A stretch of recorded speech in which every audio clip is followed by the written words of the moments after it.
શ્રદ્ધા, બોલો. આજે શું સવારમાં કરો હો?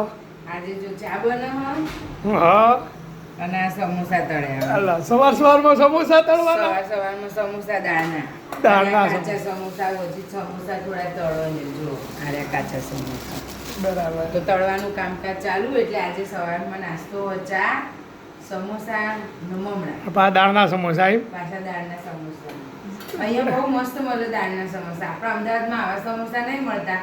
અને જો મળતા હોય ને કોઈને ખબર હોય તો કમેન્ટ કરજો. બાકી મને તો અત્યાર સુધી આવા સુરત જેવા દાળના સમોસા અમદાવાદમાં મળ્યા 100% વાત સાચી. અને મોંઘાએ બહુ.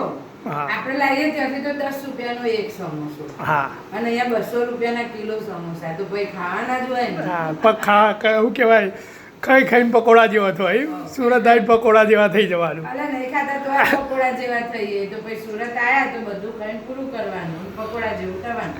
તો ચલો ભાઈ, અમારા જેમ કોઈને ચા અને સવારમાં સમોસાનો નાસ્તો કરવો હોય તો ચલો સુરત આવી જાઓ. મજા આવી જાય ભાઈ સમોસા ખાવાનું તો. નહીં કહેતા સુરતનું જમણ ને કાશીનું મરણ. એ વાત 100% સાચી પુરવાર થાય.